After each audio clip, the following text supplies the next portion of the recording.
how do you even express to those people that some of this stuff might be going on? And this kind of really pushes you to ask the question, is like, what makes people change their mind, right? What elements of how we communicate and how we go about things actually is effective in doing that? And, asking questions is a very important thing, because if you're trying to tell people stuff all the time, unless it's already mainstream conjecture, they're gonna fight you on it. They're gonna try and poke it.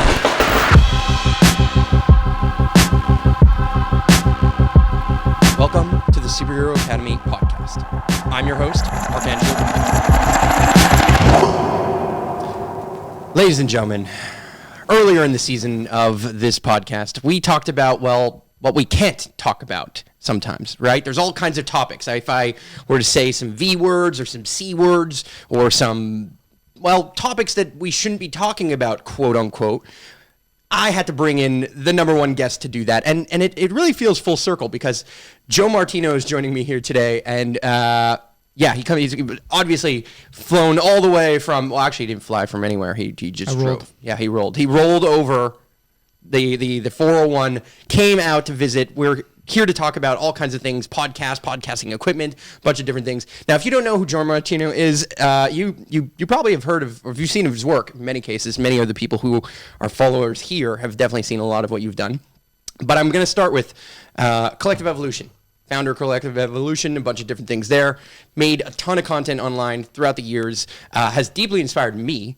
I don't know. I think it was like 5 years ago. I decided, I was like, I'm coming. I'm rolling to Toronto. I rolled to Toronto and said, hey, I just want to learn more about who you are and what you do, and just kind of meet you and all that kind of stuff. Yeah, got to meet your cats, and is now the father of 3 alpaca. Tell me about these alpaca. Well, they're fantastic, really. I mean, it's the best animal you can ask for, really. I didn't realize a cat. I didn't realize you can own alpacas in Canada. Well, I mean, technically, you can own anything, or you could also just say, "Hey, I'm stewarding." So, are you just going for the animal? That's fair. That's true. Yeah, that's a better way of putting it. I mean, I guess it's like you're the in the same way that Joe Exotic was the Tiger King. So you're Joe Martino, the Alpaca King. Is that what we're going with? That's okay, great. Well, Collective Evolution. Was that on camera? That was on camera. I just itched myself. I moved the camera angle off. Don't worry. Oh, don't even worry about it.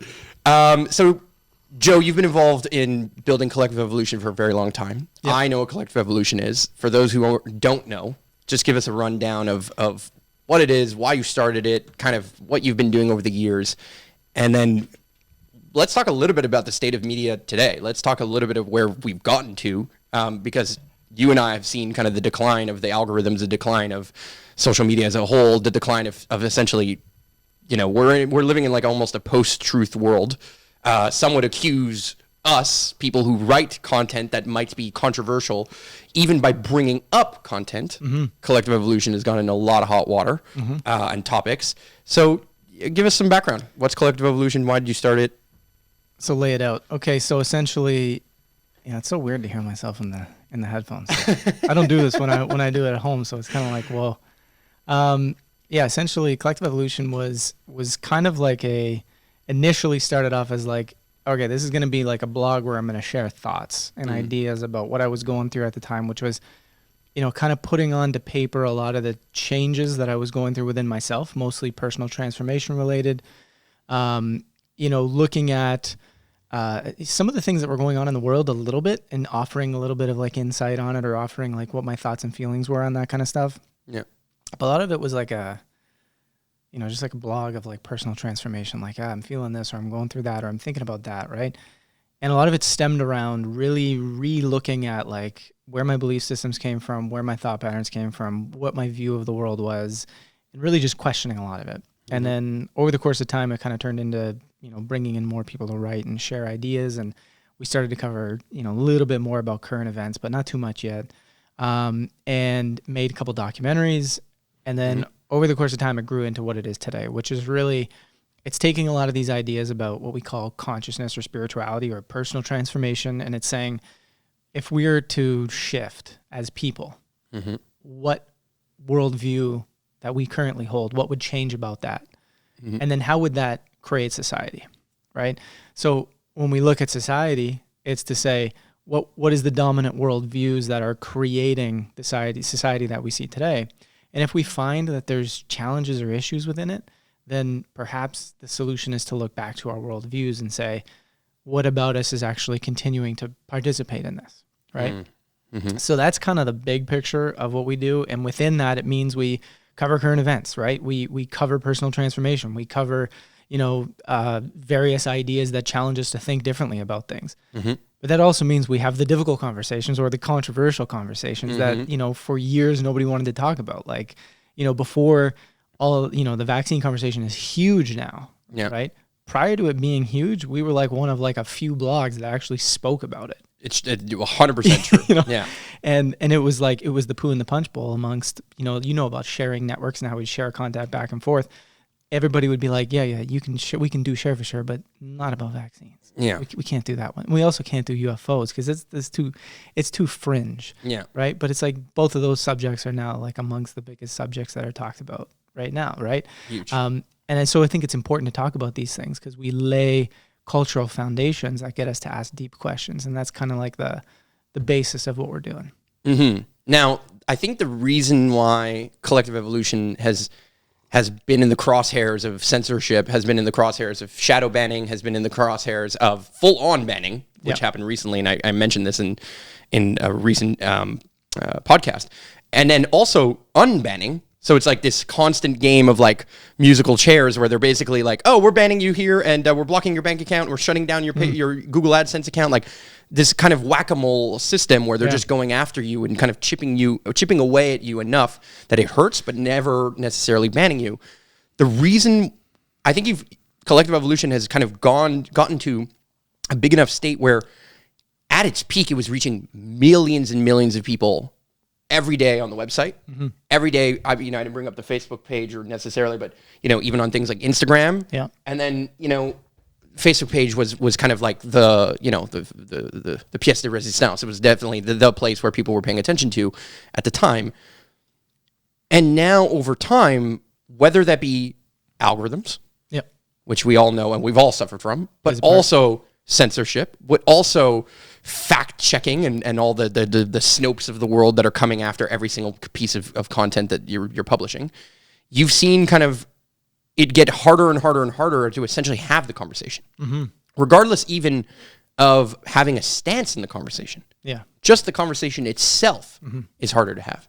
100%. And that's kind of like the position of a lot of the stuff we do now. I can't say that every single article we've ever published didn't, from some writer, may have had somewhat of a stance that might have been a little bit more of a, hey, here's my position. But generally our editorial policy is to kind of say, we're not really taking a stance. We're presenting facts and then we're asking questions, right? That's the basic foundation of what we're doing. Yeah. There's a lot of theory behind why we chose that route and how to like get information past people, how to get people to think and come to decisions on their own and how to work out their own biases and all these sorts of things without trying to tell them what is right and wrong, which I think is a challenge within media today as a whole. But like you mentioned with algorithms, it's a piece to the puzzle, the censorship, having the difficult conversation. It's become one of those things where like, I thought I just lost my audio for a second. No. It's become one of those things where it's like, if you want to have certain conversations, if you want to go certain places and you're not even necessarily taking a stance, but you're saying, hey guys, as a community, we're seeing more and more people claim, let's just take the vaccine example. You have families that are saying, hey, my kid's getting injured. And then you have, new and emerging scientific studies that are saying, hey guys, there might be more to the picture when it comes to the vaccine conversation. We may not know the answer yet. Yeah. There's more to the picture. And we're saying, let's have that conversation together. Because if we find out the base question that you'd want to ask as a society is, we first off believe this idea that, and I don't know why we keep going with vaccines, but we're just doing it. We're just going. Well, it's the most culturally relevant conversation that's going to be happening right now. For sure. Because we're all thinking about it. Yeah. The rollout of the vaccinations, of COVID, the solution here is we've got vaccines for everyone. You're going to have to get multiple of them. And now there's a question of whether or not they're mandatory or not. Yeah. And now there's a question of whether or not we have to have health cards or not. Yeah. And all these conversations are starting to happen. And even before any of this happened, there was a whole study done as to whether or not what would sensitize people or desensitize people Sure. to the conversation of vaccines. And that was done, and then they came out with like a list of different variables as to why somebody might be kind of hesitant. Right. And I think they called it vaccine hesitancy. Right. It wasn't that they would deny it. It was like, why would they be potentially hesitant and why would they be scared? For sure. And so it is a cultural relevant piece. So let's roll with it. And it's interesting because that vaccine hesitancy is very prominent amongst doctors around the world right now. So this is a phenomenon recognized by the World Health Organization. It was discussed in one of their vaccine conferences at the end of 2019. Mm-hmm. They were talking about how vaccine hesitancy amongst doctors is very, very high. And the World Health Organization takes the position that it's due to a lack of sort of like continuing education around some of what's going on with regards to the questions that are being asked. So they're kind of saying, well, they don't really have a reason that is based on evidence or based on science for there to be hesitancy. They're kind of just saying it's because there's this cultural sort of questioning that's going on, and we need to tackle this problem of vaccine hesitancy because our own doctors are now doubting this whole process. And why I say this is an important conversation to have is because there's a prevailing, and I'll say the word myth, not that I want to say an absolute position here, but there's a prevailing myth that says, infectious diseases have been reduced as a result of vaccines, right? Like when people say, why would you challenge vaccinations? They've literally removed, the existence of really, really problematic diseases around the world.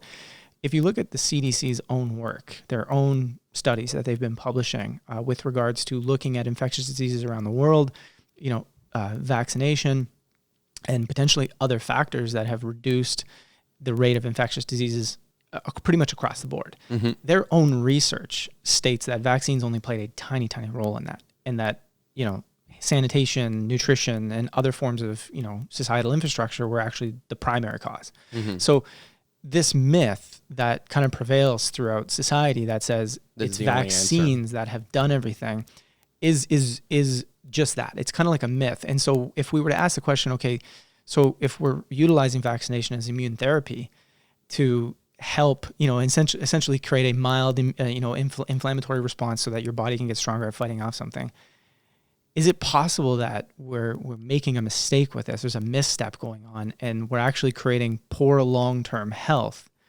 as we go through all this? Because what we're seeing is that chronic illness is on the rise alongside vaccination. Now, that's not to say that we absolutely know that vaccination is the cause for that. There's thousands of factors. Right. Yeah. But what we can say is that we're not really asking the important question, which is to say, is vaccines actually making our children, which become adults, right? Mm-hmm. Is it making us healthier? Mm-hmm. Because if the prevailing myth is actually not as accurate as we thought it was, and we're seeing these huge, chronic illnesses, plus, reactions that do happen to the estimation right now, based on a lot of the latest research, is about 10 to 14% of people that are going to have a negative reaction to vaccines. You put that in comparison to like penicillin, which is about 7%, right?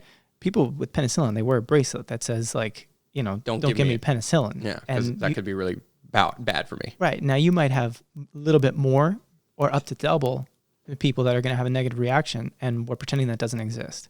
Mm-hmm. And that's an issue. So the reason why the vaccine conversation is important is because we don't know all the answers, but we're starting to put a bigger picture together, and it's becoming a public conversation we have to have. Yeah. And it's interesting because the fact checkers or, the Facebook or Twitter or Instagram or whatever it might be, is essentially saying, you're not having this conversation. Yeah. This conversation cannot be had. And that's very odd when you think about that. It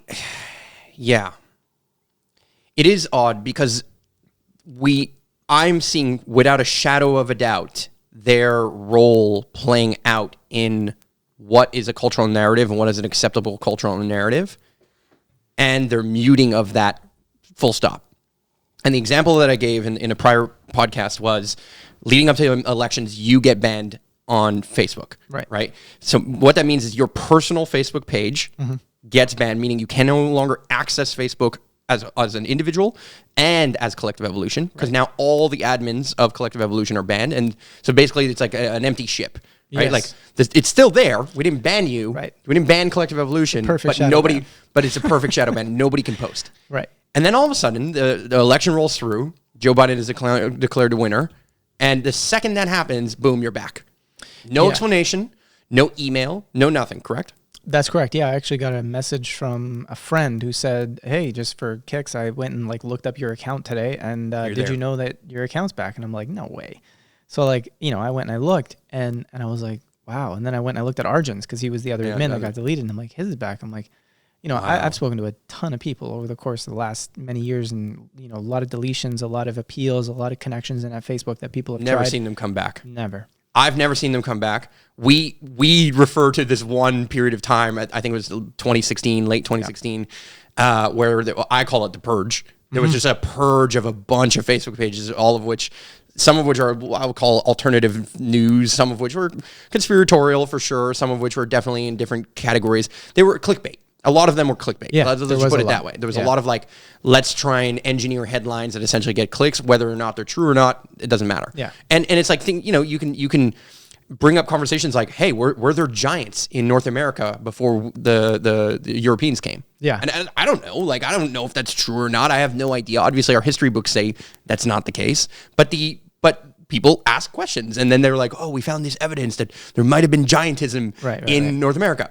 Again, this is just a random topic, but why can't we fantasize about that? Right. Yeah. Why can't we pretend and say, maybe UFOs have landed here. Yeah. Maybe this thing is going down. Maybe, it doesn't matter what the topic is. Why can't we have that conversation? Yeah. And that's what I don't like. And what I don't like about that is that they're doing it in a shadow way. Right.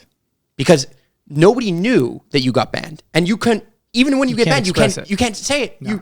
You're muted. It's like having your megaphone fully cut and then you're banned from the public square. So how could you possibly what can you do to say anything other than, okay, I guess you can send out a newsletter, but then they attack your newsletter. I guess you can go on Instagram, but they might ban you there. And Facebook is owned by or Instagram is owned by Facebook. Yeah. So on and so forth, right? So but without a doubt, I saw people Instagram stories go from like thousands of views to less than 100. And the only way that you would see their Instagram stories is that you went and searched them and then clicked on it. Yeah. So they weren't banned, but they also had no capacity to then share their point of view. Right. And what that meant is that somehow an algorithm or a person or both chose to say, this person has a view that it might be seen as not true. Right. Or might elicit some level of revolt or hesitancy or controversy or some level of like anti-mainstream narrative. Right. And then make the decision that can't exist at this moment. Yeah. It's a fascinating phenomenon, and a lot of it, we kind of saw coming in some regards. I will say that at this moment, I just have no idea where to put my hand as I'm sitting here. Like it's like I feel like a lemon. Like I hope people don't judge my credibility by where my hand is. But I want to get to you in comedy later and your use of comedy. We can do this. Yeah. We can do this. Yeah. I was going into a movie theater way back, and gosh, I had to have been like 2013 or 2014. Probably knew where to put my hand on that day, but we had just finished sending a message, and I was joking around. It was like the meeting of the Dons. Yeah. And essentially it was saying to a whole bunch of like prominent websites that were, in the alternative newsy space or in the like, hey, let's talk about some mysterious stuff space sort of thing. Yep. A lot of popular pages that are out there. People probably know a lot of the ones that they were. A lot of them actually got purged. Yep. And I pulled together a lot of the top admins, and I said, hey, like, I think it's important that we start communicating. We set up some, not only ground rules for how to conduct ourselves, but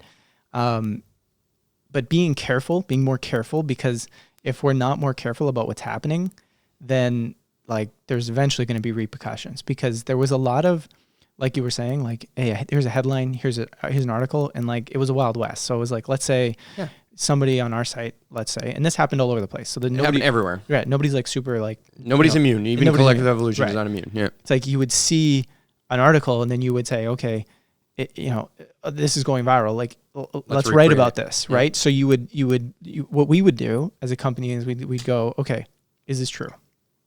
And we'd look through and we'd verify it, and we'd like do the work and whatever. Then we would write our take on it and put our own spice on it, right? Yeah. Mm-hmm. Whereas what was happening in most of the other spaces was, okay, like this article is going Is it viral? Right. Yeah. Then they would just copy, Yeah. paste, Yeah. print. Yeah. Right.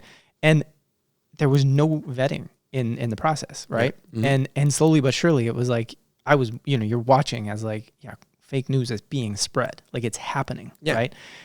Like obviously fake news. Yes. Yeah. And so there was this discussion like way back when to say, hey guys, we got to clean this up. Yeah. And we also got to be more supportive of each other, like in a sense of like, if, let's not link steal. Let's not steal. Like if somebody wrote a really great headline, let's not steal it every time. Or even this, because this is a little bit of an interesting phenomenon. It's like, we had the route as a company, which this isn't a judgment on other companies. This is the choice we made, right? Yeah. The choice we made was to say, we're going to print everything original. Yeah. Right. And so we hired writers and we paid those writers to write those original content. Yeah. Whereas other sites took a different approach where they said, I'm just going to copy paste from They everywhere. were republishing. Right. Yeah.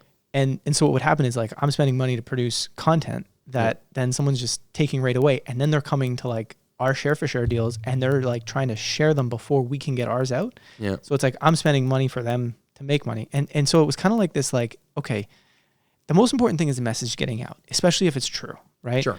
But at the same time, topic is important. Right. At the same time, it's like there's so much cannibalization that was happening where it was like, yeah, sure. If you're a single person that's like just copy and pasting 10 articles a day, you can sit there and make a ton of money. Well, an organization who's trying to vet information and like do it properly, my position on it is it's doing it properly. Right. Yeah. Mm-hmm. And, I'm kind of hurting because you're taking away all of my all of our hard work. And so we kind of said, hey, that is part of a ground rule we need to discuss. Maybe we can find a fair, collaboration there. And then there was the other aspect of, hey, let's clean it up. Yeah. And then, there was more sites that would emerge that would like, Mel Gibson said, there's satanic pedophiles in Hollywood. And it's like, well, hold on a second. It's like, we know Mel Gibson didn't say that because there's absolutely no record of Mel Gibson saying that. So unless this one single journalist from a particular thing somehow met with Mel Gibson for lunch that day and then just said this and there was no source and there was there's so many of those stories that happen that touch on things that like, yeah, there might be some truth to that. Yeah. I could see how that's possible, but this particular story is not credible. Yeah. But that was starting to just flood the internet. Yeah. And during that time. And so it was like, you knew this was coming to some extent. Right. Yeah. So that's a very important piece to throw into the mix as we kind of move into the next phase, which is to say after the purge, where a lot of those types of pages got removed. And funny enough, a lot of the admins of those pages spoke to me afterwards and they were like, honestly, it was kind of a relief. As much as it sucked, I didn't want to do it anymore anyway. There's a lot of people that felt that way. Yeah. Right. Mm-hmm. And they were just kind of trapped and stuck in it. So like the people who weren't necessarily as passionate about it, they were almost like pushed out. Mm-hmm. Right. And those that were passionate are still around today. They're doing it. They came back somehow. Right. Yeah. Mm-hmm. And so it's interesting, but then it goes into the censorship part of it, which, I absolutely think that there's some shadow banning that goes on. Mm-hmm. There's obviously algorithmic stuff, which really is driven by shareholders. It's driven by the idea of needing to make more money all the time, right? So that's a piece to the puzzle. But there is something else that goes on. It's very obvious. It's just really hard to explain it. You have to be in it every day. You have to I know what you're going to say. Right. Like we got to a point where between me and Arjun, like we knew when something was up. Like you could tell. Yeah. Right. You could feel it. And then it got to the point where they introduced the fact checking. And the fact checking was like a sneaky way of saying, like, I'm going to tarnish your company image. Yeah. I'm going to limit your reach. And I have a lot of control over how I limit your reach. Meaning, if I give you a fact check, you basically have a cooldown period of all your reach. And then when they remove that fact check, you have like this warm up period that's going to take a while. And then like a day later, they just give you another fact check. Yeah. And they just keep doing that. Right. And almost, and do that enough and your algorithmic momentum is gone. And a lot of this kind of stuff, a lot of social media does operate on momentum. Mm-hmm.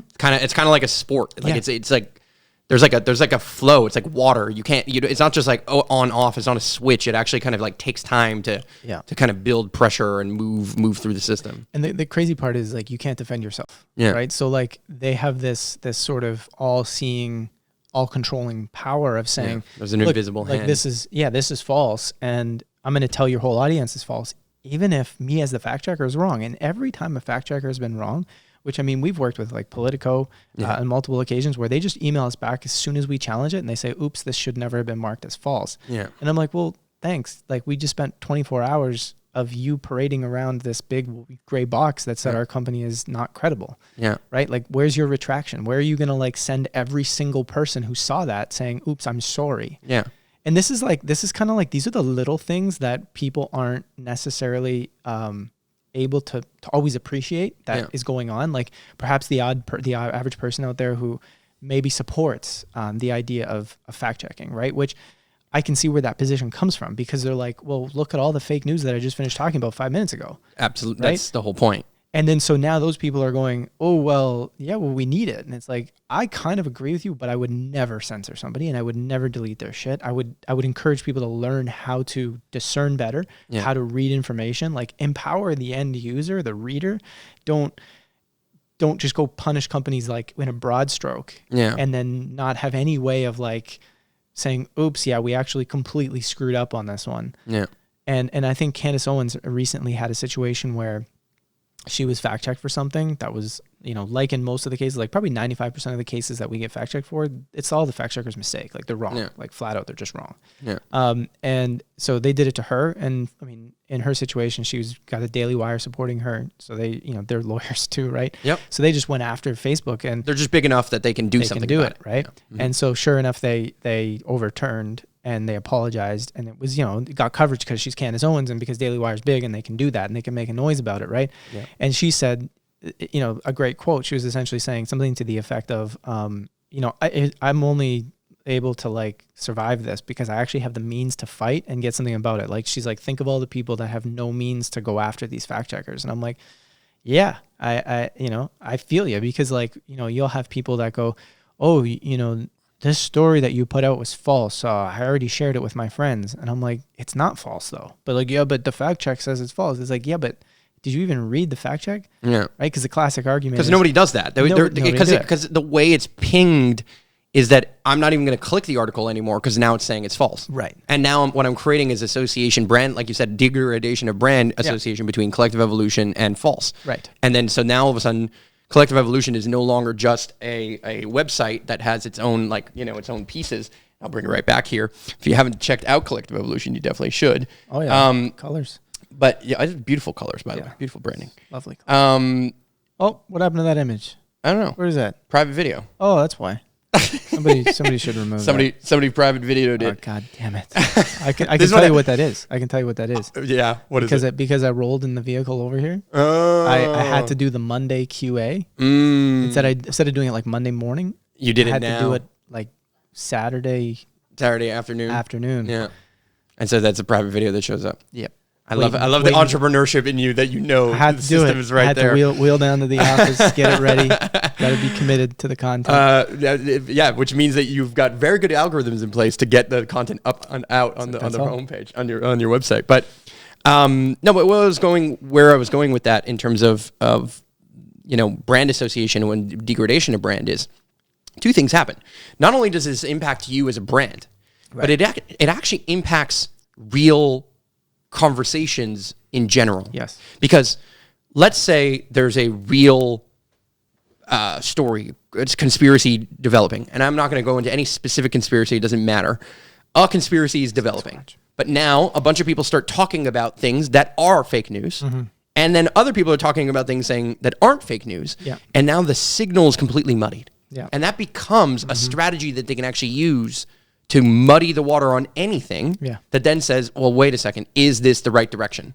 Like, is this something we can like, is this whole topic completely discredited because, well, a bunch of people talked about it and like half of it was fake and half of it was real, but now because half of it was fake, we're just done. We're shadow banning this entire topic as a whole. For sure. And this is kind of there's two pieces to that. Hopefully I'm going to remember them as I go through this because it's a little bit nuanced, but in that QA video that's going to go out tomorrow morning, essentially you have sort of this discussion around a conspirituality podcast, which is a new and emerging podcast that kind of blew up pretty quickly because it sort of examined this phenomenon between people interested in conspiracy theories, but that also have sort of like this spiritual undertone to their worldview, and also believing that there's like this shift taking place in consciousness. And I'm like, oh, great. Like, here we go. They perfectly matched like the two huge audiences. Right. Yeah. And they're attacking it. And I mean, the way they're going about it is kind of this throw the baby out with the bathwater, right? So one of our contributing writers, he got into an exchange, not a bad exchange by any means, but he actually was trying to get some of the people on that podcast, one of the hosts, he was trying to get him to come onto our show, and I would sort of mediate, because I'm good at bridging the worlds together, right? So they wanted to mediate the conversation between the host of the podcast and one of our contributing writers, because the host of the podcast was essentially saying like, you know, flat earthers are on the exact same level of insanity as the architects and engineers that are questioning 9/11, right? Which is like, first of all, that's an absurd statement to make, you know, and on top of that, it's like their position is ultimately that there is no conspiracy. Conspiracy doesn't exist, period. Which is insane, because we know in the course of history, conspiracy has existed, and we don't even have to prove it. It existed. It clearly exists. Yes. And it's even admitted by government, right? So there's no question that conspiracy exists. Yes. And so you have this kind of phenomenon, and within that exchange at one point, when he had offered to say, hey, you know, collective evolution will mediate, the response was, well, don't you realize that those guys are conspiracy theorists, right? This is in so many words, right? I don't want to butcher this too much, but there is an article called Conspirituality on the site there that people can read if they want. It's basically, if you just wheel back up to the top top right. Podcast. Yeah. So in there, you know, the argument sort of is made. It's basically like an essay type, looking at some of the nuanced positions within the points and kind of saying, hey, like, there's more ways to look at this than kind of the simplistic view. Oh, I hate that advertisement is so big. So massive. Oh, man. It's just horrible. It's just, again, then I go back to like, I feel like a lemon with my hands. I feel like a lemon with a friggin' advertisement that big. Yeah.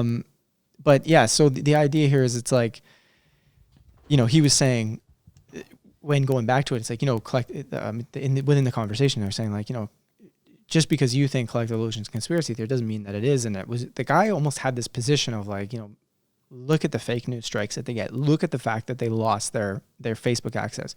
Don't you think it's because they're just conspiracy theorists, right? So what it's done is it's created this position where people are thinking that because a measure has happened on you, it has to be justified. Yep. That there's no possibility that it could have been either accidental or you got thrown into a bucket. It creates a lean. Yeah. Right. And then you go back to the muddied waters and you start to say, and you know, I have a theory on this, which some people listening may or may not agree with me on this, and that's fine. Sure. But I've always said, like, with the Q phenomenon that took place, which has kind of really been the target of the Conspirituality podcast and so much of mainstream media, right? At this moment specifically, it's definitely a huge target. Yeah, like they're looking at Q, and if you were to come to me and you were to say like, hey, like let's say you wanted to get somebody to question general world views and explore, is there corruption, is there conspiracy within aspects of government and various verticals within society? Yeah. I would say Q is the last place I would send anybody, because you essentially have a phenomenon that is stating the very definition of what the mainstream believes is conspiracy theory, which is to say someone gives vague information that you then go and search to find the pattern that puts the picture together. Yeah. So, and then start potentially acting upon it, acting accordingly, right? Potentially getting violent, blah, blah, blah, and then creates real world problems that then need to be addressed online. Right. And at the end of the day, it's like what you're saying is like the very definition of conspiracy theory is what the Q phenomenon is. It's like you're trying to find patterns that may not exist or that won't be visible to the average person at all, right? So my position was, look, there might be some accurate things within the Q discussion. There might be some analysts who look at some of the Q drops and say, hey, this points to this points to that. And there might be some truth to that. But it's the absolute worst way to go about having a serious conversation, which is why I wrote an article called Conspiriality. It's time for a serious conversation. Because it was essentially to say, look, conspiracy exists in our world, and there's a massive group of people that are starting to be thirsty to understand that and what's going on there. Yet there's also another group of people that are saying there's no possible way conspiracy exists. And then there's another group of people that believe in it. And that group of people is oftentimes, not all the time, but is oftentimes taking a very like extreme approach. Yes. And then what it's doing is it's causing a huge riffraff where we can't actually have a serious conversation about this stuff like vaccines, because it's like, no, vaccines are just there to completely kill everybody in the population. Well, it's like, well, that's like the worst way to go about talking about it. Like, there's so many ways we can talk about this level-headedly. Yeah. And yet we're not doing it. And that's just not true. Right. Like there's just certain, like, I don't think that everything is a conspiracy from the perspective that everyone involved in every layer of something has to have been conspiring to make this nefarious or evil plan be played out. I think sometimes a conspiracy is just like sometimes, like we were talking about this earlier. Sometimes the conspiracy around like the algorithms sucking on Facebook is just because they're pandering to more advertisers. Sure. And it has everything to do with just money and nothing to do with the content in and of itself. But at the same time, you can link the two and then say, oh, well, it's because I'm talking about this that all of a sudden that, and you're creating kind of these causal links that aren't necessarily verifiable or necessarily true. And it doesn't mean they're not true either. Right. But it's just this capacity to have the conversation and then have choice to make a decision on your own. Right. Is the scary part. Yeah, it's really about, again, having the conversation from a standpoint of saying, let's actually let's put things on the table here and look at what's going on. Like, yeah, there's an algorithmic piece to that. Yeah, there's obvious, like, there's tons of forms of censorship. There's different things that are going on, but it's like to put it all on the table and to say, okay, what is the general landscape? Like, what's happening? Like, are we actually able to freely online have, meaningful conversations about things that might seem controversial? And like most people would say, I don't know, it's getting a little bit rocky to do that, right? Yeah. And we can sit there and we can at least agree on that, right? And then you can maybe speak to people who say, well, no, because all this stuff is just like, the classic term is baseless, right? It's a baseless conspiracy theory, right? Mm-hmm. So anything about vaccines, anything about questioning COVID, anything about questioning anything at this point, right? It's just lumped in as conspiracy. And the challenge with that is I should say this. It's creating an environment that's pushing us, if we answer to the call, to start learning how to communicate better. Yeah. Right? To start learning how can I actually connect with other people and explore ideas without having this really like extreme position within it, but yet explore something controversial. Like, people are shocked all the time when I say things like, I don't get into fights with people. I don't have difficult time at my, Thanksgiving dinner table or something like that. Because they do, because they're bringing it up and they don't have the same years of experience of you bringing it up. Because you used to. Let's be real. I used to in the first year. That's what I'm saying. Really at the beginning, right? Yeah. But it was never like, it never took over crazy your life. Conversations that were like really angry. It was always like, Joe, I just don't believe you. Yeah. And I'd be like, that's okay. Yeah. But very quickly you learn, okay, why aren't they, like, what's going on? So you start asking questions.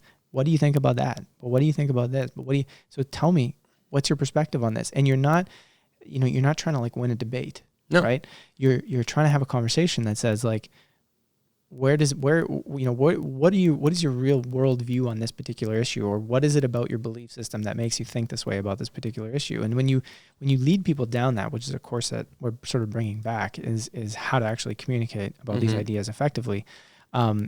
Made it like 4 or 5 years ago through Explorer Lounge, but not many people have seen it. So now it's a good time to bring it back. We'll get to that. Yeah. But it's like, essentially like being able to have these conversations is a huge part of what's happening right now. Like, we're seeing this massive divide on almost every topic. And yes, people are quote unquote waking up more and they're coming more into the conversation, but there's a difficult time in actually conveying how people really feel on either side of the equation, and like bringing people together in a meaningful conversation that allows us to take action about any of the particular issues that are going on. It's like the polarity has to stop somewhere. We have to start like sense making together as a community. Yeah. And that's kind of the point. And that's the point of collective evolution. Right. Because it's if it was left-right evolution, right? Meaning, or just left evolution or just right evolution, what we're seeing is that conversation isn't a conversation. It's more of like a religion. Right. It's like we believe this and we feel this way, and therefore this is the direction that thing have to be. Right. And it's more of a preach. Sure. And many conspiratorial sites and much of the coverage of questioning things online does fall into preach category in many scenarios. Yeah. And it does not necessarily ask a ton of questions and does kind of make more claim or use claim because of their system of incentives as a way of getting clicks, because they need the clicks to kind of survive. And that's, and I say survive financially, right? Like AdSense and all the different things that go with that. Because we're taught that our opinions are supposed to be black and white, even though the world is increasingly gray. Yes, and it's getting more and more gray because we have no capacity. Like I've gotten to the point where it's difficult for me to be able to discern anything in any direction. Yeah. And it's not because I don't know how to research anymore. It's just that even as I'm researching, like when I look at the difference between even when I search on my phone on YouTube and then I search on Apple TV on YouTube, Two different results. completely different results. On my phone, I get significantly more results in the vein that I would say is something I'm like kind of looking for. Yeah. And on Apple TV, it's almost like I'm getting mainstream news. Yeah. The only thing I can find is like the mainstream answer to things. It's weird. It's very strange. Yeah. Very, very strange when you're on a TV device that's different than iPhone. It is. And so we're not teaching people to question what they're seeing. We're teaching them to essentially say, look, this is what the search result is. This is what's true because what is not in the search result has clearly been flagged. And therefore we're forcing people to have polarized opinions without... There's small nudges. Yeah. There's small nudges even in the search results. So even if somebody doesn't watch a video, but then they see, and as I search a topic, let's say 3 things that say, this is a real problem, we need to address it. And then 10 that say, no, this is baseless, or some level of baseless, or false, or untrue, or blah, blah, blah. That creates a lean or a bias, regardless of who was right. Well, put it this way. I can't reveal all the information around this. Sure. But I can create a story that essentially tells what's going on. And this is a real thing that's happening. Yep. There's an extremely prominent topic in societal culture right now that people are searching for answers on. And there is a very large sum of money. Yeah. The largest, there's one government agency that is spending the most money on the planet, versus any other company to own this search term on Google and to make sure that it's up at the top. Okay. Which essentially states that this covert government organization in the United States is essentially buying the top results of a particular topic on Google such that they can control that narrative. Yeah. So they're outbidding, we're talking players that would be spending millions to get their stuff up at the top with this particular search term. And this is a topic of very strong cultural relevance. So what you're seeing is, government organizations saying, we're going to control the narrative on this and we're going to pay the money to do it.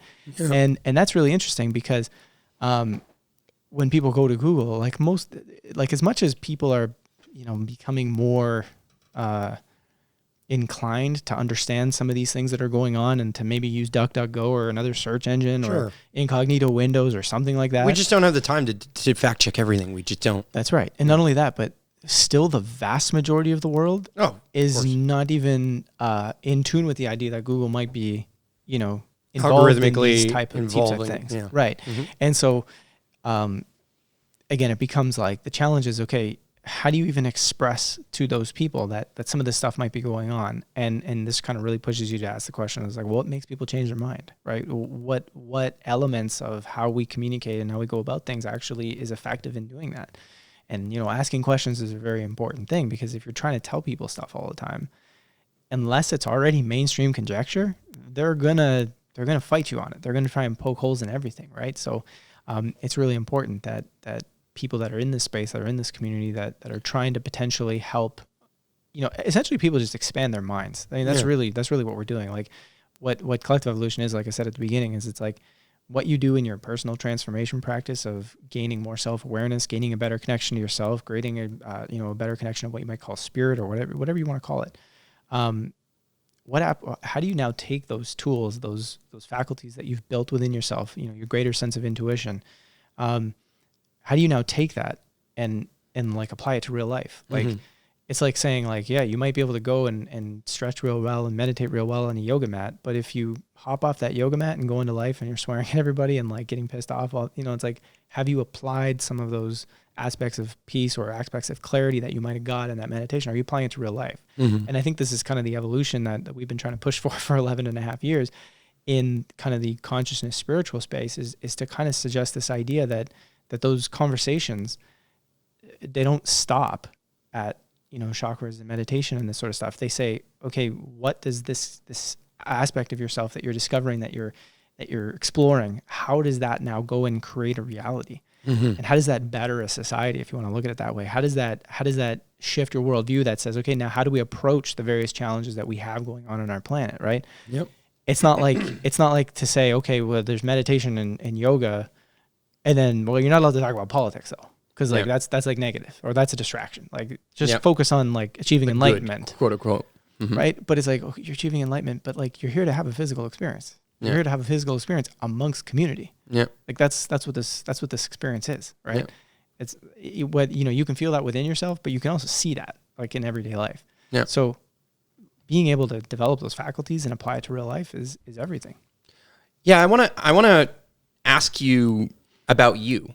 You know what I mean? I say this because I've gotten to know you further, and CE and has been a kind of a brand that you've championed. It's a flag of sorts that you've waved for many years. Yeah. But at the same time, there's your personal journey within this whole thing, right? And many other people who have contributed, and many other people who, like, the team has grown and mushroomed in certain moments, and it contracted in other moments, and we will get to that elements of that around how the whack-a-mole game. But what's the question that you're asking yourself at this stage? You know what I mean? Like, what's the most important question that you think is now evoking in your own personal world? That's kind of shifting and changing where you want to create from and what you want to do and like what kind of content you want to make. Like, because at some point you don't always want to talk about this either, or you sometimes are you're expected to address particular things that are going on. Yeah. But it doesn't mean that that's what you want to spend your time doing. Yeah, that's an interesting question, because like we were talking earlier before we were doing this, it's like sometimes my vision of things, or like what I really want to do, is like it seems or feels grandiose. Like it's like, oh, like the main vision I've been working on right now is the Collective Evolution Institute, which is really kind of like a expansion of a project we started in 2010 called the Shift Project, which was essentially to say, okay, we have a world we have today. We have an understanding of readdressing some really big questions in life, which is, really understanding our worldviews, but within that, like personal transformation, right? Mm-hmm. So there's that piece of the puzzle. Then there's also this, okay, there's a lot of emerging technologies. There's a lot of emerging ideas that are being held back in the face of protecting our economic structures, which is really just about protecting our existing worldviews, right? And protecting jobs and trying to maintain voter, like just maintain peace in some way, shape, or form, to not stir the pot too much, so that essentially they can kind of stay in power, essentially. Right, exactly. And so we were kind of saying, well, there is changes happening within people. They're recognizing that they're kind of like tired. There's a feeling of like, we're tired of this way of living. Like we're capable of something more, and people are feeling that in more and more numbers all the time. Yeah. And then we look at some of the emerging stuff that's a little bit suppressed.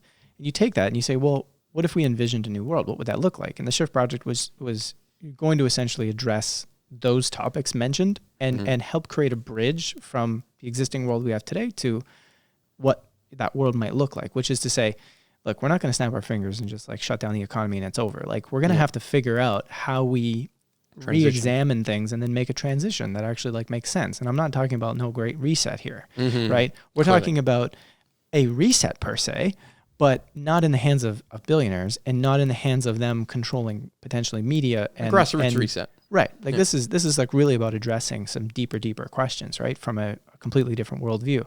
So that's what that project was going to be. It was, really kind of got buried pretty quickly because there was just so much other stuff going on. And to be quite honest, like not a lot of people were like totally like, I don't want to say ready for it, but like it wasn't like on people's minds, right? Yep. And then so now the Institute, I've been thinking a lot about, which is to kind of say, how do we ultimately create a massive collaborative engine? Which isn't to say that like, the Institute is the answers. It's not to say that it's the source of the answers. What it's to say is if we collaborate amongst people from all around the world, looking at different verticals that make up our societal contracts, our societal structure, our worldviews, personal transformation, right? Health, wellness, whatever. Right. Farming. Yep. Energy sector. Yep. Relationship with extraterrestrials. Yep. Like all of these questions that and people, many things that are alternatives that are great. Like Right. some people, like alternatives to solar panels or alternatives to fossil fuels. That's a great thing in many eyes or in many scenarios, right? Yeah. So the idea would be to collaborate with these various verticals to answer in each of their own expertise what else is possible in all of these societal verticals. But the purpose of the Institute would be to help draw a line between all of them that says, here's how under a new worldview. So it's going to say, we have to address a deeper underlying question here of our worldview and of how we think life has to be and who we think we are. And this moving beyond this sort of material science point of view, which says that we're all these just individual separate entities that are just kind of competing with one another, really understanding that that's not really what our emerging science is saying is the nature of our reality. And so maybe it's time to re-question that worldview. And if we did, what type of world would that paint? Yeah. Right? How would that change all the other structures and all the other beliefs? And how would that fractal differently? Right, exactly. So essentially this institute would be a place for ultimate collaboration to bring together, in essence, like a new paradigm, a new idea. And it wouldn't be like, okay, well, we got it figured out. Or it's not like that. It's like, this is a container that shows how we can put these pieces together and that we can organize and say, okay, so if these are all the pieces and we explore these things and each of us have like differing interests in some people might be an interest in that vertical and that vertical. And that vertical. My interest is storytelling, for example, and like cultural narratives that essentially shape beliefs. Yeah, and potentially something like agriculture or something like that. Oh, right? Sure, yeah. And another thing is, another vertical of mine is community building and how the role of physical land-based communities can also bring together lots of really great people and then enable all these other things to happen. Right. Like the way I see it is it's the foundation of the Institute physically. Yeah. In a way, right? Like if you look at, I went to McGill University, for example, and McGill is in the city center of Montreal, but it didn't used to be the city center in the sense that it was like kind of it was actually farmland in a sense. And it was eventually the city built around it. And now it's a campus in downtown Montreal. But realistically, I feel like what we're doing at Valhalla on our farm is we're redoing that. Right. Like the city will eventually expand to be around the entire farm. And there's certain places where it's almost like a dedicated space for learning and growing and like a sandbox of opportunity. So yeah, I mean, anyway, the tangent, these are two verticals that I can talk about. For sure. Yeah. So essentially like, that's kind of what I've been thinking about a lot. Like, I had a difficult period for probably like a couple of years, like really feeling like, almost in a sense, like you had so many people in the space being like, well, what are you? Like, are you spiritual and conscious? Like, are you guys trying to do consciousness stuff or are you trying to do conspiracies? And it'd be like, there's something that's not getting across. Like people aren't connecting what the underlying like intention of our work is. And it sent me into this like position where I'm like, man, like, are people even getting what we're doing? Like, is there even a point to what I'm doing? Like I went through this like whole thing over the past little while. And a lot of it just really had to do with the fact that it was like, I needed to own what the underlying message was more deeply, which is essentially kind of like what I've been focused on for the past bit, just owning it. Yeah. And I can imagine you feel in certain moments, it could be defeating. Yeah. Right. Like, we were talking about the Explorer Lounge is now CETV. Right. And how at one point there was a growing kind of trend. We were starting to notice the algorithms are going down. So all of a sudden we have to start like building a platform that enables people to kind of join in the same way that so many people join something like Disney Plus or whatever is it's a content system like Gaia or whatever. There's others, right? Yeah. People getting kind of exclusive content meant to hopefully support their shift and also be more educational rather than just like a pay gate of sorts, exactly. Right? And all of a sudden you're using this and then you're processing credit cards on a month-to-month basis and all of a sudden your guys get flagged the financial system on a financial level by a bank that says, oh, or Visa or whatever that says, oh, actually this is a fraud, and now boom, we just end like the ability for you to even process credit cards.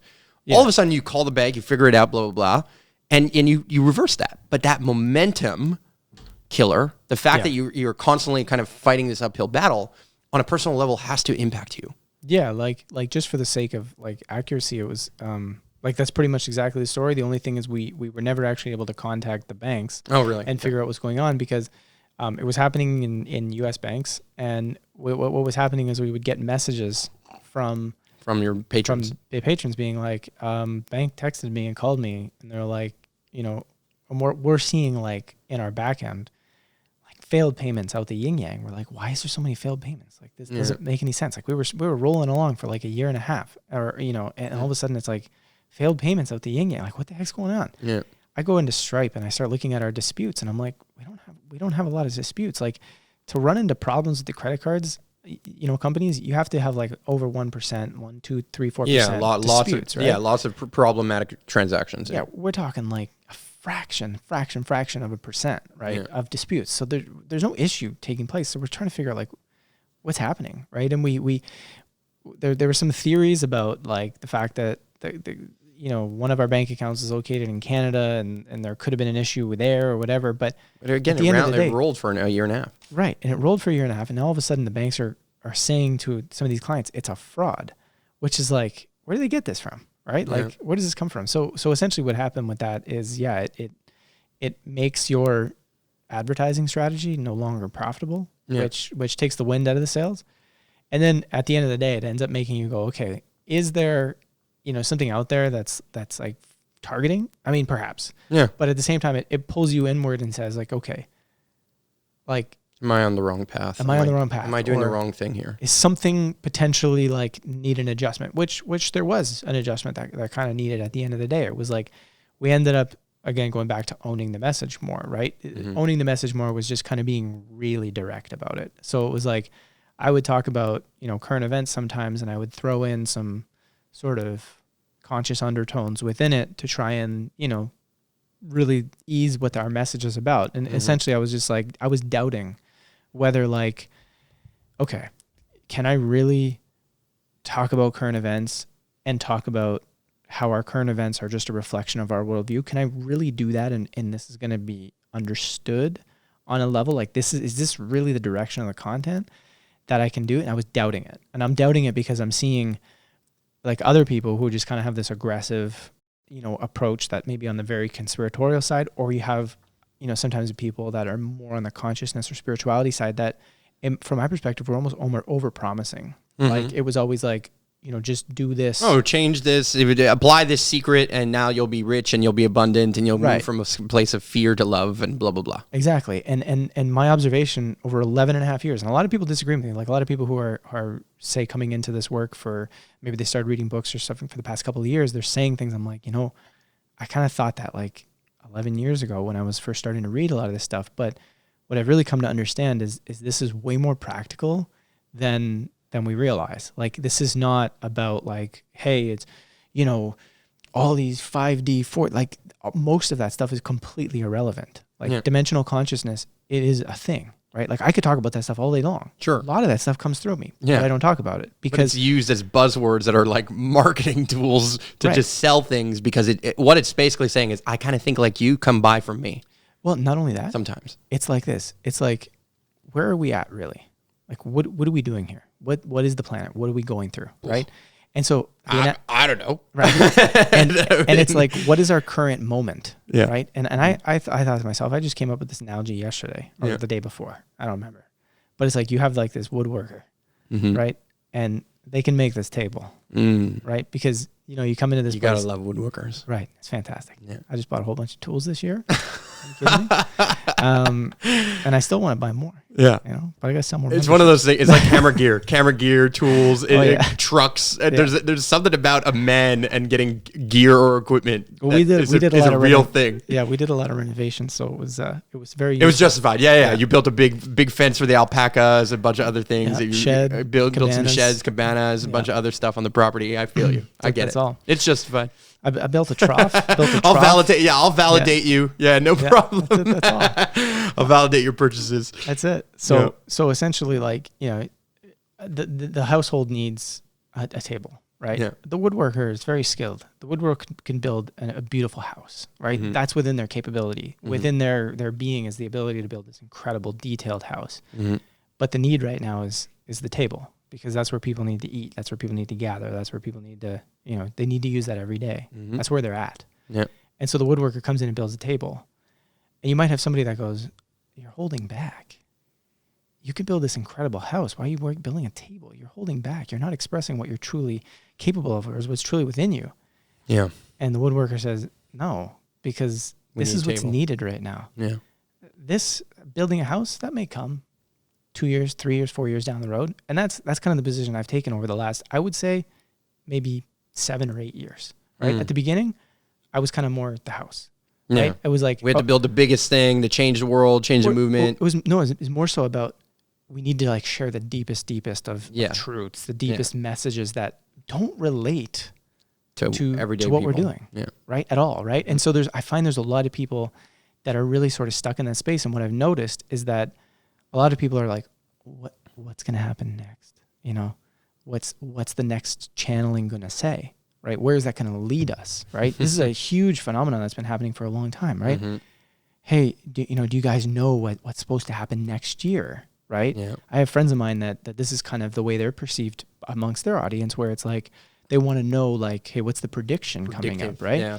And then so you ask your question, like, what position is somebody in when they're coming from that? Well, they're uncertain, and they want uncertainty, which means they're not okay with uncertainty right now. Yeah. Why are they not okay with uncertainty right now? All kinds of different reasons, it's an right? Interesting question, right? But it also says in most cases, and this may be like slightly off-putting to some people at first, but if you stick with it, you can kind of see where it goes. But it also shows we're in a position of being disempowered, and we're actually trying to look to someone to give us something that might make us feel like we're further disempowering ourselves by trying to find ourselves through validation of something else. We're trying to validate or externalize what I'm going to use the word should be an internal process, or at least gets to be an internal process. Absolutely. And if you can find your own internal process, therefore you can discern your own version of truth, whether it be capital T truth or lowercase t truth for you. Yeah. It doesn't matter, because the point is that you can find that internally and then kind of move from there. Yeah. Which is so different than constantly starving and trying to find it externally. Right. Yeah. And it's kind of moving from this position of like, don't worry about what's going to happen, because there's, again, what it's created in this space is this idea that it's like, okay, well, we need to know the greatest prediction, and at the end of the day, it's most likely going to be that everything's going to happen on its own, right? That I really don't play a role. What's going to happen is a question that suggests I'm not really going to do anything. Right? It's like I'm going to sort of sit back. That the world is happening to me. There's a flash moment, a solar flash. There's an ascension moment. There's that. Something, right? Some kind of we're waiting for something. Right. And I'm not saying that everybody's in that boat. Yeah. And I'm also not saying that there are some people who view channelings but also take a lot of internal action. Right? Oh, of course, yeah. Right. So it's not that you paint everybody with one brush, but this does go on a lot in this community, in this space of people kind of going, you know, because I've been criticized a lot. It's like, oh, why are you sharing such like a lame or like a simple message when you have so much more to offer? And it's like, no, I'm providing what is needed right now. Yeah. Like that's what needs to happen. Yeah. Right. Like, you know, we were talking earlier. It's like we can go on all day about the remembrance of past lives and all these different things. Sure, you can go deep into what's the point. You can try and get everyone galactivated, all of a sudden, and talking about all these different things. But then, are you going to really reach the mom in Arkansas that's like kind of starting to dabble in things, is asking questions and not sure how or what they need to do, but yes, is looking for certainty, more certainty, or is looking for some kind of answer, or for personal growth. Right. Sometimes it's not even based out of fear or some lack, but they're like, they just want more of really interesting information and a different way of life. They're trying to shift and change. They're seeing their patterns, but they don't know what to do next or how to kind of expand next. Yeah. What rabbit hole maybe that they can go down that might be interesting or impactful for them. Right. It becomes kind of like an entertainment value as well. Yes. Right. Like, but doesn't that mean that they don't, all they need to do is create or decide and just like make their bed and sleep in it. Yeah. I mean, Isn't what you're saying is that they're looking for direction, and instead of taking the action themselves, they're kind of just like nonchalantly getting that decision made for them? well, sometimes they're not necessarily looking for direction, they're looking for inspiration. Right? Like they're not really sure what the next topic that might like really inspire them to change might look like or feel like. Like, for example, I did not really realize I'm doing a little like a body transformation. I didn't realize that this was something that I really wanted to do right now. Yeah. It doesn't mean that I didn't realize that being healthy and eating right and working out more or whatever, being more in my body was going to be healthy. Yeah. I just had a different approach before. Right. My approach before was, let me invest in a farm. Let me go have a farmer bod and like get farmer strength and do those kinds of things. And now I'm seeing more space or more energy for me to say, actually, you know what? I really do want to know what goes into my food or my supplements, or I really do want to know how I optimize or play with my psychology, my psyche, and the neurochemistry that is going on in my body. Right. Both from an input perspective, but also from a neuroplasticity perspective, or like an internal perspective. Right. Right. And like, because we have, like, I'll give an example. I have my foot from years and years and years, probably of playing soccer and just walking in particular ways. My right foot goes outwards. Yeah, so does mine. Yeah. So I was playing so many hours of soccer that I was always kicking with the right foot, and it was just, I guess that's how it happens now. So I started to notice, and I've noticed for many years, that if I've had shoes for a long time, the back right heel is kind of worn down more than the other parts of the shoe. Yeah. Great. How do I reprogram that? Right. And now I ended up down this rabbit hole where I'm speaking to a physical therapist who's telling me like, hey, think about this, like step a little bit this way, or have a little bit of change your posture in this small way. Think about it constantly. And then you can reprogram elements of yourself. But I needed the inspiration. Yeah. Sometimes you need the muse and the information from someone else who you can trust, who has done the work, who has geeked out on it. And that's where the value of outsourcing, in a sense, that Jordan was bringing up, is that there is value in outsourcing. Like we can't all go down every rabbit hole and go down the journey of discovery for everything. Like there's some supposition that I have around understanding, I don't know how serotonin impacts me because I've followed the study of somebody else who like said, hey, well, like, here's what happens. Right. Right. So, there's always going to be an element of community that like we have. We're informed by our community because we're living. We're not only individuals. We also are part of a collective. That's right, and that's like, again, going back. That's like the purpose. Like we are not here to create our own reality. We're here to co-create a reality. Yeah. Right. And that's extremely evident. Right. Like we share. I actually find sometimes fascinating how much we deny that, like that we're co-creating a reality. Oh, sometimes, we denied so much. Sometimes there's such a denial that it's like, no, I just have 100% control over everything. It's like, well, there's some things, yeah, but like there are other things where it's like the purpose of it is for actually you to do it as a community. Most like things you are not creating. Exactly, you walk outside, there's a lot of things happening with the weather and the sun and like just everything. Right. I mean, literally everything is impacting our environment at all times. Yeah. And so even if you're conscious of 1% of the things you're doing, which I wouldn't even give you 1%, I wouldn't give anyone 1%. Life is not necessarily happening. There's these consciousness shifts that people like to talk about in this kind of personal development world. Life isn't happening to you, which is where you're the victim of life in many scenarios. And it's not only happening kind of for you, meaning it's not just, you're not the center of the universe and like the world doesn't spin around you and you're all powerful. Right. It's happening through you, right, but also around you. Yes. Right. And around us and around, so you and me and that person and not even just people, like microbiology and air molecules and other things, right? Did you grow up Catholic? I did, yeah. Yeah, you know what was going through my head when you were saying that is when you're in church and they go through him in him with him in the unity of the Holy Spirit. Yeah.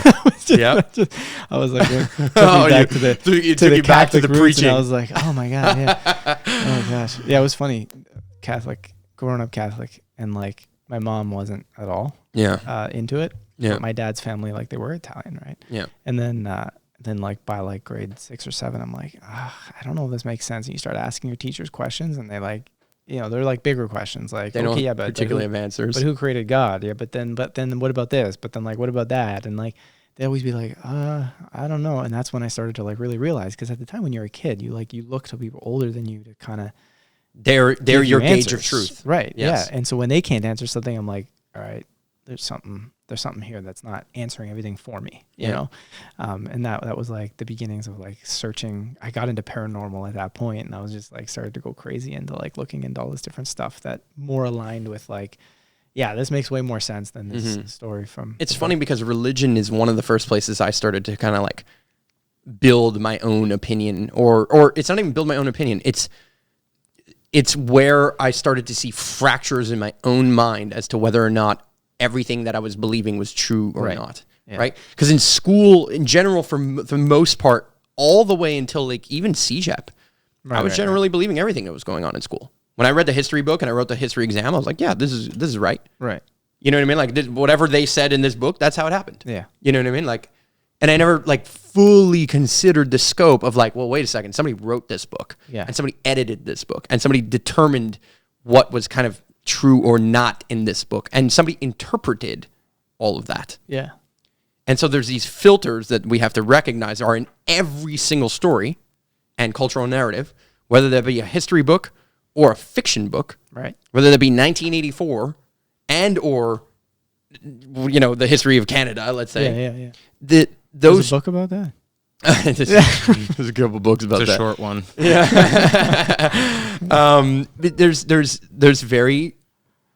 There's interpretation regardless. Right. And so there's some level of personal responsibility and journey that we need to go through to learn how to ask questions. Yeah. Learn how to discern. Yeah. Learn how to come up with our own version of truth or certainty, and then be able to act from those things and from those places. And be able to communicate with others to And eventually, once you're acting and communicating, the communication becomes now the collective piece. We join the collective by being able to act in a particular direction and then communicate in that direction. Yeah, we're seeing, like, going back to the censorship, it's like we're seeing sort of the height of, this is our communicative immaturity at play, right? I just shut that person up. We don't want to have that conversation. And of course that's mixed. It's mixed within, some decision, some order from somewhere that says, we can't have too much dissenting views on vaccines because it threatens the profits, or, this might be an important part of a bigger thing. We can have the discussion of Agenda 2030 and these sorts of things, like, but within that there is human condition, and human condition built upon worldview. Like, even like, part of what I like to do a lot that I'll also take a lot of shit for is humanizing what we call the elite, the global elite, or whatever people like to call it, right? Yeah. When you humanize them, you start to ask the question of like, well, they're not just evil, because that doesn't make any sense, right? Because evil's 100% subjective. Like, sure. And there's nothing, if you look at the nature of quantum physics, if you look at the nature of reality, there's no force called evil out there, right? So when you start backtracking, you start pulling that into reality, you start saying, okay, so we're calling them evil, but that just makes it so we don't understand them. It's like another analogy. It's creating a villain. Right. It's creating a villain that we need so that our worldview can feel. Them. Yeah, right. Exactly. Mm-hmm. And it's sort of like the approach we take with like a pedophile, right? Sure. So you have somebody that is perceived, right, as this is not harmonious for them to be doing this to children within our society. So we want to do something about that, right? Yeah. So we catch them and we put them in jail. Yeah. And then we call them like horrible, terrible people, right? Yeah. They're sick. They're messed up, whatever. And then when that person goes to a place that really doesn't make anybody better, and then we re-release them, and they probably are just going to reoffend or potentially be worse. Maybe there might be some small cases where they really figure out how to restrain themselves or something like that. But whenever addressing the root cause of the issue, which is to actually humanize the pedophile and actually say they're a human, what about them is taking these actions. And if we find it as a collective that we don't want to have that type of behavior within our community, we have to learn how to deal with that, but we have to learn how to deal with that at the root cause without just banishing them off to some corner. Yeah. And it's the exact same thing when we talk about like what's going on with some of the global elite, is like rehumanize them. Like, they're in a position where they may or may not be able to at all anymore relate to the average human person, like at all. Like, they live a life that is completely non-resemblant Yeah, totally. Like even like a superstar or like a Kanye West or whatever. Like they don't have they're not given the opportunity of having a version of reality anymore that plays out in a quote unquote normal or standardized path. Yeah. And at the same time, it's like they seem to like a lot of published research looking at specific levels of what has been called the power elite of the world. Yeah. This is published research, right? Mm-hmm. Shows that they're highly interested in the occult, and they have a somewhat of a proclivity for like ritual. Yes. Like these sorts of things, right? Yeah. What this means, I mean, we can start to speculate. Sure. Because we know some things for sure. We know some things not so much for sure, right? So like Epstein, we know, for example, that, there was his story essentially states that they were using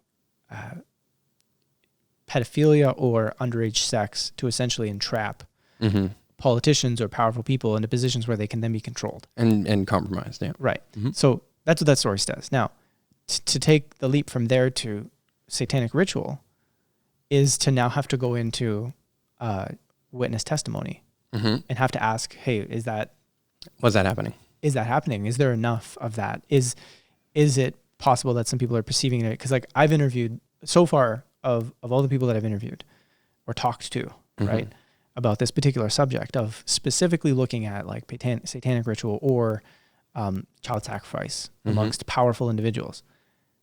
There's been one person where through and through, discernment, intuition, feeling, meeting this person, everything, I believe every aspect of her story. There's been other people where I have questions and I'm not so sure. And I hear what they're saying and I'm left with, I wouldn't lead with this. Yeah. You know what I'm saying? Yep. There's something there that it could be true, but I'm not sure. Yeah. So therefore let's not bring it forward. Well, it's like, I'm going to leave this here. Yeah. When we did present her information, we said, look, this is her information. Oh, we don't know what the answer is here. And all I'm asking you to do is to look at it and really feel this out for yourself. Because I think it's important that she has an opportunity to speak. Yeah. But I'm not sure what to say. And she may be 100% right. Yeah. Right. But something about me personally, I'm not there 100%. Yeah. But with this other woman, it's like, I'm like very, very sure. Right. Now that doesn't mean I'm certain about it. It doesn't mean it's true. I have it just means that your personal stance is that's what it feels right. Yes. Yeah. So when I look at that and I take her testimony and I look at what we do know, so the things that we know for sure, right? Like we know things like Epstein. We know we have other witness or whistleblower testimony that we can look at, but that's also anecdotal evidence. But when it mounts to an extent, you have to start to say, okay, is there something here? Yeah. Right? We know that like pedophilia exists within the Catholic Church in a huge way. Yeah. Right? We know that there's a ritual called Bohemian Grove, where the purpose of the ritual, like if you were to strip away all the mysticism for a moment and just look at what the actual ritual is it's a cremation of care, which breaks down to a ritual that states world leaders are getting together, right? This isn't every world leader. This is just some world leaders. They're getting together and they're saying, our job is difficult, right? We have to sometimes do things that feel as though we're leaving people behind or not caring. So they're burning away their worries. They're burning away their care in a ritual in front of a huge owl. Yeah. And those rituals, when you look at what ritual does psychologically, it's part of programming, right? So it's self-programming. Right. Oh, it's collective and self-programming. Right. Yeah. So what you're seeing through that ritual in the most basic, like even if you were to say non-nefarious sense, right? We're just trying to dip our toe in this. Yeah. You look at that ritual and it's saying that world elite recognize they have a difficult position, that they're going to do things that aren't good for everybody. Impossible job. And they're actually removing their care. They're removing the responsibility of such. Yeah. They're going into an occult ritual to remove that care. Yeah. Which is weird and feels weird. It does feel weird. And it doesn't matter whether, again, back to whether it's nefarious or not, it just feels weird. Right. But, and I'll defend this a little bit. Yeah. If I went to, mastermind. Yeah. Purely entrepreneurs, nothing to do with spirituality, nothing to do with like blah, blah, blah.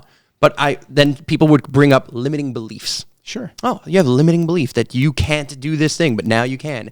So let's go. We're going to all write those limiting beliefs on the paper. Put them in the fire. We're going to put them in the fire. Yeah.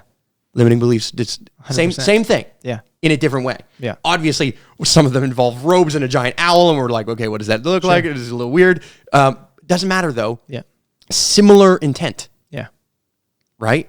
So back to those stories. It does. We do need to recognize that. There are groups out there that are coordinated. Yeah. That coordinate Yes. in some way, shape, or form that are doing good, and there are groups out there that coordinate and are doing bad, or that are doing things that we consider bad. Yeah, we consider bad, or that we like. The simplest way to look at it too is like, it's like, somebody's losing here big in a sense. Like there's a serious lack of harmony here. There's not necessarily a care. It's protecting specific interests while Other interests are not right. They're not serving the public in a sense, right? Yeah.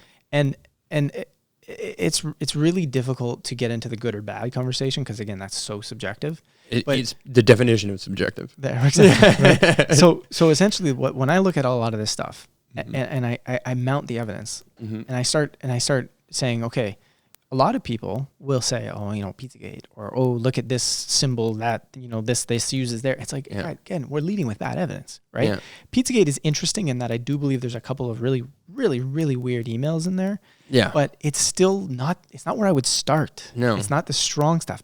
Most people are unaware of the strong stuff, and they are overblown. It's overblown. Yes. I'm not saying that specific topic. Yeah. I'm saying okay, so a number we've heard a lot about is 800,000 children disappear every year in America or something like that, right? Well, turns out 800,000 people just can't be found by their mom every year.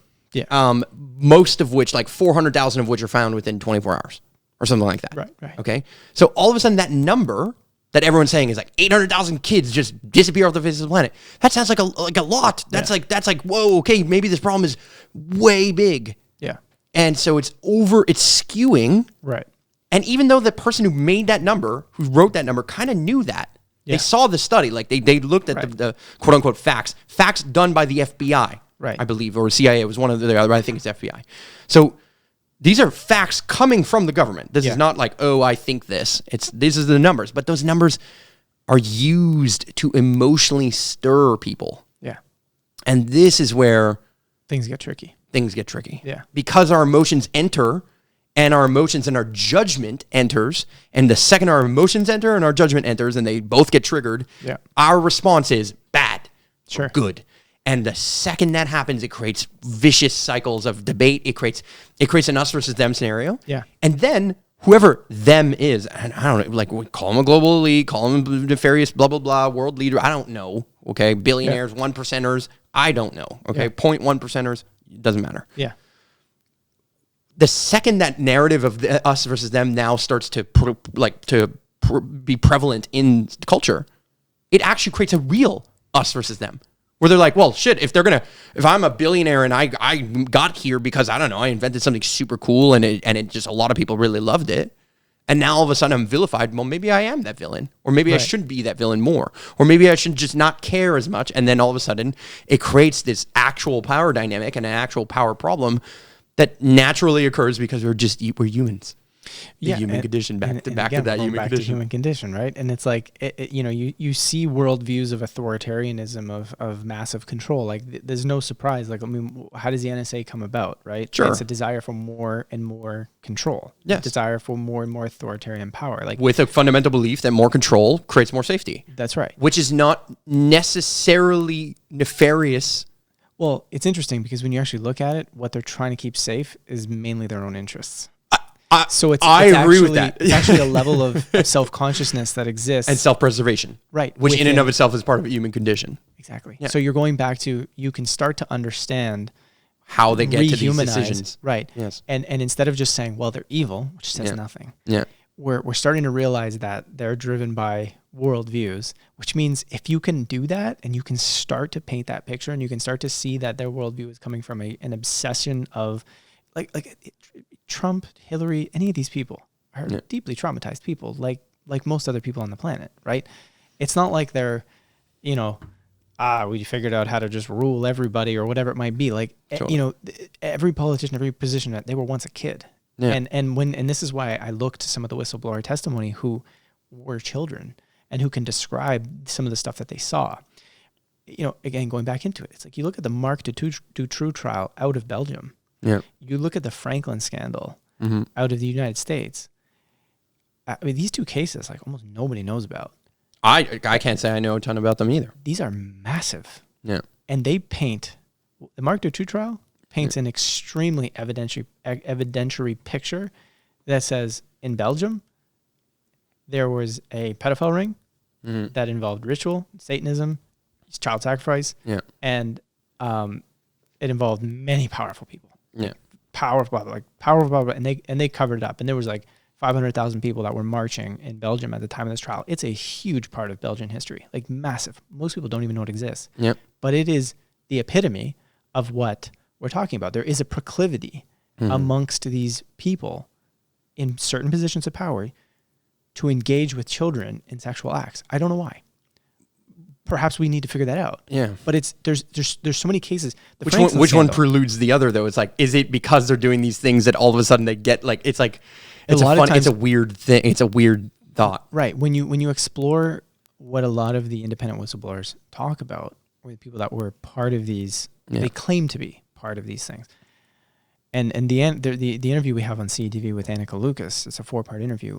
The whole thing is she tells her story, and then the last 2 parts, we break down the deeper messaging behind everything. Like we're really going through it because it becomes a rehumanization of these individuals. It becomes helping people to understand that it's a preparation thing. You cannot rise into positions of power unless you are compromised in some way, shape, or form. Yeah. And she explains a lot of this stuff, but she's not like angry that she went through this. Yeah. She's hurt by it, and there's still aspects of herself that she's working through. Yeah, but she's just trying to like state it as this is how it works. And she's trying to empower humanity. Yeah. Right? Empower people to understand like what's our way out of these kinds of things, right? Yeah. Like this is part of our story. This is part of what's going on our planet. We can deny it all we want. Right? Yeah. And it's been around for a long time. It's been around for a very long time. And we see it in the Catholic Church, right? Yeah. We see it. We see it with extremely powerful people. You look at the Franklin scandal.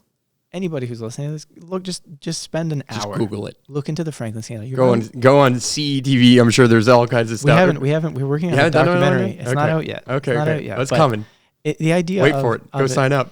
Yeah. Like it's mind blowing, right? What it shows. Now, again, does it paint an absolute picture where you can then say, look, every single celebrity and politician is a pedophile? No, that's not the picture it paints. Yeah.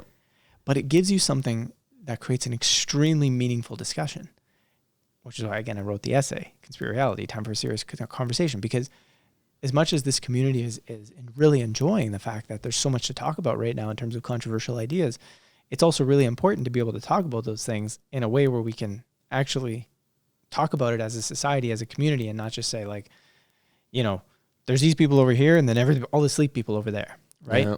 I think there's a more meaningful way to do it, and that's kind of what we're trying to do. Well, I think you're doing a great job at it, and I want to end on a particular topic because I think it's part of what allows or enables at least me to keep going. I think one of the most interesting things about you is your love for curiosity and all the different things that go with that. But I also see an enormous amount of you that's a kid when it comes to comedy, making jokes. Yeah, when you make jokes. Exactly. I think comedy is your way. It's like your pressure release valve. Yeah. It's mine. I'll say comedy and magic, and like my love for both the art of storytelling, therefore by extension comedy, and Wait, can I interrupt here and say that Mark has never told a joke in his life? I don't think anybody ever laughs. Oh, come on. God. I sometimes say jokes that either takes people 6 or 7 minutes to get, or it's just dead silence. It could be dad joke level. It could be you could have like a dry humor sometimes. Yeah. I mean, the point what I'm trying to say here is that like there's the intersect between storytelling, comedy, and magic. Yeah. Is very interesting. Yeah. Because a lot of what is covered when we talk about these conspiracy theory type things, Yeah. or these rituals and all these different things, is like some level of like magic, quote unquote, Yeah. and mysticism and different things. And then a lot of this is also stories and narratives and narrative control. Yeah. And in between those two, those two topics is comedy. Yeah. Which is, comedy gets a weird pass through everything. Yeah. Because I can run The Onion and write the most absurd of headlines, Right. and get a ton of clicks, and they're not getting shut down. No, it's fine. Because it's comedy. Satire. Yeah. It's satire. Yeah, it's fascinating. But it's satire that at the end of the day makes people think. Like, they're not, like, look, there's another one called Babylon Bee, I believe. Right? Right. It's satire, but it's meant to make you believe a more right-leaning narrative. Right. At the end of the day. Yeah. It is effectively doing that. Right. But not being fact-checked. Right. And not being censored, at least that I know of, right? But it's not necessary. It's going. It's like a through line into the cultural narrative that is like weirdly it's almost it's like protected. Yeah. It's and it's not super protective, because many comedians have spoken out, Joe Rogan, many others, Bill Burr, others, talking about like how PC culture is like getting into comedy, and now they can't talk about it at things. Like, I can't make a joke about a transgender because all of a sudden I might offend people. Sure. And I'm not trying to make jokes about that, but I would still defend the idea that we can make jokes about anything. Right. If you can make jokes about a white man, why can't I make jokes about a transgender? Or why can't I make a joke about an Asian? It doesn't matter who it is. It's just it's not. It should be that everyone's on the table. Everything could be joked about. Sure. That's what I defend, or I would defend. I would love to hear a little bit of your, I don't know, how comedy has helped you. Number one, I guess, deal with things. Yeah. And then, do you see a role of comedy in even potentially as a way to continuously not to like straddle the line, essentially? Yeah, it's I mean, I've been a jokester since I was a kid. Most people don't know, because I don't really bring it into my work. It's not the brand that I would see if I were to if I go to your Instagram page here. It's definitely, comedy is not the thing that I'm seeing going forward. You're not seeing it there. Sometimes I throw it down in the stories. In the Instagram stories with the alpacas, you'll have a couple little jokes. Yeah. From time to time. And it's like, some people would say like, hey, are you being authentic then? Right? Which is a question I've asked myself. Like, am I being authentic by not including my comedy? But I'm like, it's kind of like this thing where I'm like, when I try it or when I've done it, it doesn't come out. It won't come out naturally. And it doesn't translate as well. Right. And so what ends up happening is, like, for example, there was a period of time and I'm still learning more about a guy like JP Sears, right? Yep. But there's a period of time where I'm like I knew what he started as. Yeah. Right. Like what type of work he was doing. And then when he started to create the ultra spiritual stuff and all that sort of stuff, I was like, wait a minute. Is he making fun of it, or is he like, it was like confusing. And I to be honest, I think he was confused, but I think he's very similar to myself. Yeah, I see myself and him in a lot of ways, where he's, like behind the scenes, like if people knew the shit that I was doing, like the jokes that I was making all day long, you'd ask Ruby, it's like, they think I was fucking ridiculous. But totally. But it's like, I don't know. I part of me just, it won't come out in the work. And I also, I'm like, I don't want it to. Yeah. There's because then it removes the seriousness of the topic sometimes. Or like there's that, but it does something. Yeah. Even without it being serious, because sometimes I can be lighthearted about the topic I'm talking about. Sure. But but comedy doesn't come out. Yeah. There was a show I was doing with Mark Nicola for a little while called These Guys. Yeah. And I remember that. There was quite a bit. It was kind of a comedic outlet, and I've been wanting to bring the show back for quite a while, because basically what we did was just kind of rapid fire, like 3 topics. And there was like, it was just fucking ridiculous. Like, we'd throw up like flags and shit when you needed more time, and it was very fast paced. There was a timer like kicking you on, trying to get everything going, and it was part just of you like the joke format. filled. I love the format. I like the jokes. Me and him play off each other extremely well.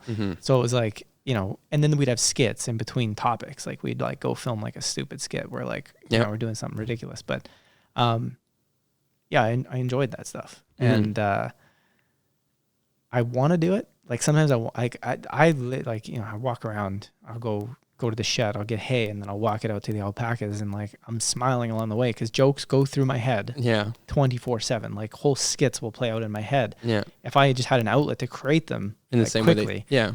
it would be like, man, there'd be so many comical ideas. Like Ruby sees me all the time. Like, what are you laughing about now? She And knows. I'm like, it's like, don't worry. But it's like literally like 20, 30 times a day. Like there's jokes full on. I've Like gotten to things know going you. through my This head. is a very real statement. And so it's kind of like, I don't know. Yeah. Do I do something? I mean, I don't really have the time, or Yeah. I don't make the time. That's a better way of saying it. But it's like, yeah, I don't make the time to do it. But comedy for me is like, I've just always been a lighthearted character. My teachers, like, I was very shy in school because like once I hit grade 5 and I started to actually tell people, I'm like, I wrote this in a recent article I wrote. By grade 5, I was starting to tell my friends, like, hey guys, I think school's brainwashing, right? Like I for some reason, this just feels like it's brainwash. I don't know why, but it does. I didn't have the answer and I didn't know what else to say, but that's how it felt. That's how it felt. Yeah. And then I became pretty introverted after that. I was like a class clown at the very beginning, but then there was a point where I started to become uncomfortable in school, and then like I was made fun of, and then lots of different little things happened over the course of time, and kind of went introverted a little bit. And then I don't remember where I was going with this, but it was like, Just the role of comedy, and it's constantly running through. And so I've always joked around with my friends. I've always been the source of comedy around. I never like drank much growing up. I never really smoked weed pretty much at all. But I was the guy that sat around the campfire with everybody who was high and just made them laugh the whole time, right? Yep. So it was like, I want to continue that, but part of me is like, maybe my comedy is just meant to be appreciated amongst people and not necessarily on a vidya. I get it. I think I get it. I just think it's for me, it feels like therapy when I hear you joke. Yeesh. For me, because if I were to just see the elements of, or just see what like kind of CE puts out in certain moments, I would, sometimes it's almost like it would make me feel like maybe life is a little bit more serious than it needs to be. Right. And not even just because it's talking about like things that are scary and like make me question my whole reality, but sometimes even just like even personal development can get like really like, okay. Oh yeah. People can get neurotic about it too. Yeah. And then it's like a holier than thou thing going on. And there's like almost like levels to spirituality, and I'm holier than you. And they don't say that, but they are saying that. Yeah.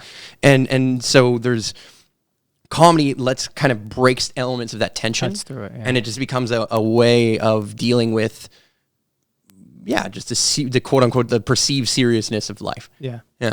And in that way, sometimes I'm like, man, I wish I could just throw it in there more. Yeah. And maybe I don't know. It's a curiosity. I'll say here's what I'll say. It's a curiosity that I feel more and more inclined to listen to. Yeah. Even in the news or the information that I'm like receiving. Right. Because like I said, like Babylon Bee still tells me, it makes a joke about a position from a particular side, and that's very interesting. Yeah. I find that so, like, that's a fine line. That's a very difficult thing to do. Yeah. And so I see the art of that storytelling, and I see it as a potential, and this is a kind of more serious approach to this. I actually see it as like a keyhole through a door that's slamming shut. Right. And the door that I'm referring to here, and this is, we'll wrap up our, where we started from, is like, what can we say and can't we say? Right. And the keyhole that I'm referring to here is that comedy allows me to say a lot of things. Yeah. More things for sure. Yeah. More things. Yeah. Whereas if I'm not having that, if I don't have the comedic spin on it, that door might shut. Yeah. It's not unheard of that collective evolution could be wiped off the face of the internet tomorrow. Sure. And that's like many people's jobs and many people's, for other people, sorts of inspiration or motivation or of questions or thoughts or personal development. There's a lot of people who would be sad about that. Yeah. And I don't think it's to be downplayed the role that even your work, whether it reached millions of people in particular moments or it's reaching a few hundred people, how that impacts and then invites others to start making and questioning and make the next collective evolution and the next, version of questioning things and personal development and growth and their entrepreneurial or spiritual or personal path. Yeah. But I just see that I just worry, I guess, is a better way of saying it. Yeah. I just worry that sometimes the door is shutting, and maybe one of the ways through it is comedy. Yeah, it's a thought. Valid thought. Yeah, definitely a valid thought. I think the more we talk about it, the more I think I could see myself bring out the comedy would be, kind of always what I've envisioned is like create a show you know, similar type of format to this. Like you have like a few people, you know, laptop, you know, you're going through a story, but you're just like joking about it the whole time. I like to play off people. Yeah. Like the right, you know. I would love to see a show where you're like live researching. Like a topic comes to you. Yeah. And it's like, show me your process around like what's going on. Because then I think people there would be a deeper layer of understanding of like the actual art, the actual like work that you do. Right. Because I think people like do work. That makes sense. I don't. Yeah. It's all pretend. Yeah, it's all. Yeah, exactly. That would expose me. No, I mean, but I think that's another angle. Yeah, that's interesting. Because in that, as you're receiving the information, the jokes that come to your mind are fresh. Sure. And there's no. What I like about this show is that there's no filter. Right. And what I mean by the filter is, look, I can always edit something out of this. Right. Somebody who's watching this can always see that, but for the most part, they see that that's not the case. And if it is the case, it's only because I said something that the guest didn't want me to say. Right. And that's the only time I'll ever edit it out. And it's incredibly rare. It's happened one or two times. Right. That I like went down a topic that I was like, oh, okay, like it's mainly because maybe it wasn't public and they were about to launch something and they couldn't talk about it. Right. Right. And I already knew about it more personally, and so I mentioned it. So it was classified. It's like classified information, but I'm not censoring anything, right, in any way, shape, or form, and I'm not going to censor your opinion or my opinion about a particular thing. It doesn't mean I'm not going to be respectful, right? But let's be honest, I'm the guy who censors this podcast. I mean, he's sitting there with the control. He's sitting there. Yeah, he's sitting there. He could press end on this podcast, which I think recording 45 minutes ago. The censorship is happening inside the studio. That's it. With that said, we can go on forever, ladies and gentlemen.